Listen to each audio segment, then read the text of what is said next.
Okay, hopefully this is working. So I am doing my artist research on Walter de Maria. He was considered to be a true minimalist, which I think really drew me personally to him and his work. Some quotes from him are, I think to be a true minimalist, you should almost nearly be invisible yourself.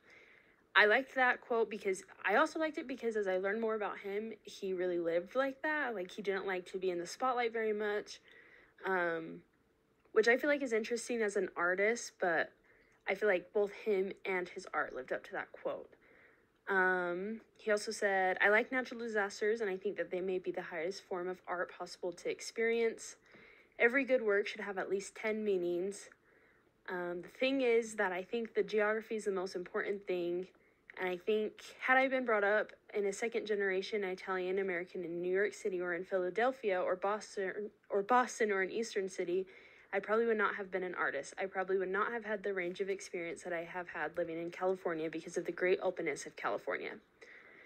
I liked that ending quote of what he said about where he grew up because I think that is important for everyone, that wherever we grew up has such a big and profound impact on us, and as artists that will show up in our work.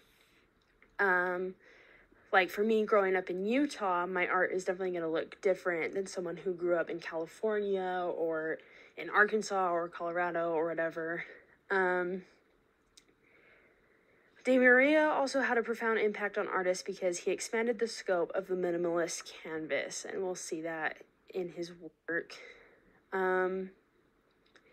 Before he took off in his fame for art, he was first a musician, and music was the first thing that got him into his creative work. And again, I think this is kind of funny, going back to his last quote where he talks about to be a minimalist, you have to be almost invisible, because he started off as a musician and was fairly popular as a musician. So that would have come with some limelight, but he still always tried to stay out of it. This is one of his works. He explored the relationship between the relative and absolute using basic geometric components to produce sublime repetitions. By arranging forms according to mathematical sequences, he worked at the intersections of minimalism, conceptual art, and land art, drawing attention to the limits of gallery spaces, prioritizing bodily awareness, and locating the content of an artwork in the viewer. I think that one of the most important things to know about De Maria is his innovations of pushing the limitations of gallery spaces. His exploration of geometric and repeating shapes is also noteworthy, as we can see in this piece. I think that it has really pushed artists to consider minimalism in their pieces and to question what they define as art, although maybe not as much as Marcel Duchamp makes us question what we define as art. I've never really thought about artists pushing gallery spaces or the limits that gallery spaces can put on an artist's work. So I really like the idea of being able to push those bounds and not letting our art be defined by where we can display it. One of his minimalist pieces was Cage. This was recorded as one of the first ever pieces of minimalist art, which led to artists experimenting with minimalist pieces using similar materials to stainless steel. Which is the New York Earth Room, because that... Okay, I need to pause it here for a second because the first recording kind of cut out, so I'm kind of doing a voiceover thing here so that I can talk about the New York Earth Room, because I thought it was like a significant part of this presentation. It got cut out. So I found this piece of work to be interesting because of the constant upkeep that was required. The New York Earth Room is hard to... Oh my gosh. The New York Earth Room is hard to keep visually consistent because of the natural nature of the soil. It was originally only supposed to be on display for 3 weeks. Bill Dilworth, the site's caretaker, said, "The fact that it's lasted for 45 years is astounding. That it's held up is lucky because, as it is, it's unsustainable. Structurally, the current orientation of the installation would cause it to eventually degrade at levels that could cause it to fail and close. The moisture of the soil has caused structural damage. Something I find important from this piece is that art is so important no matter the upkeep it requires, and we shouldn't feel guilty about that as artists." Okay.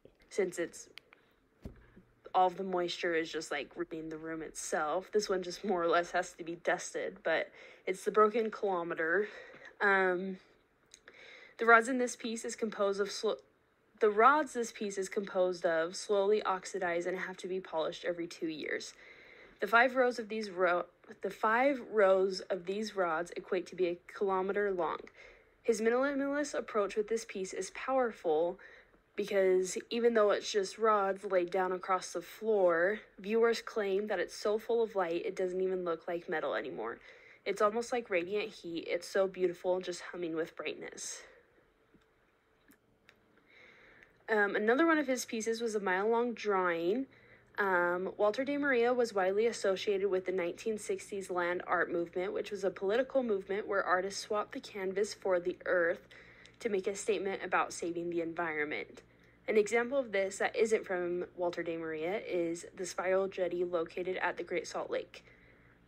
Time plays a big factor in these works. For mile-long drawing, the artist chalked 2 parallel lines 12 feet apart for the length of a mile in a desert in California.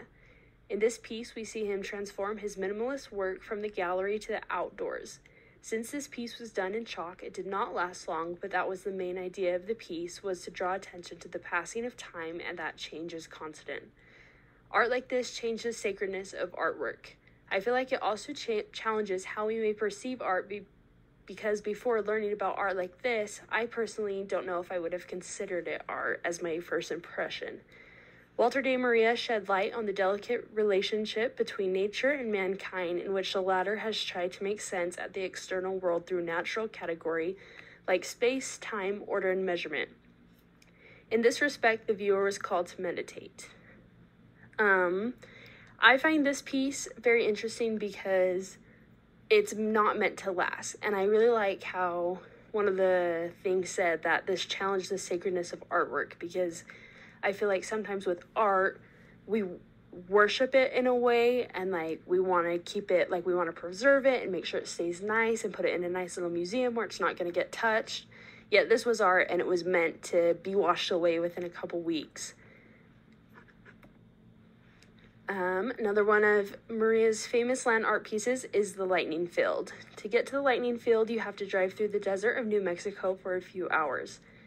The field measures 1 mile by 1 kilometer, and the 400 poles range in height from 15 feet to 26 feet 9 inches.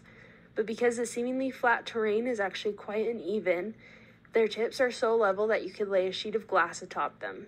It took roughly 38,000 pounds of stainless steel to make the poles, and if you laid them down in a line, they would stretch a distance of more than 1.5 miles.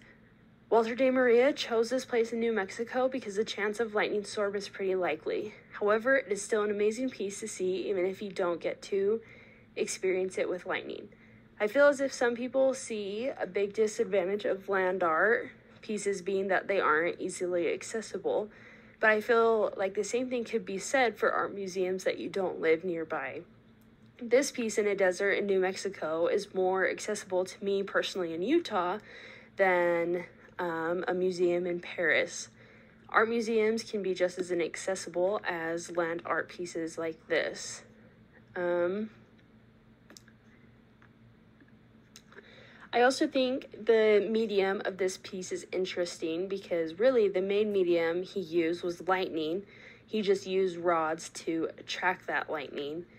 And I think that's interesting and expands the field of mediums that we can use as artists. And that is the end of my presentation, and those are my sources. Thanks for watching.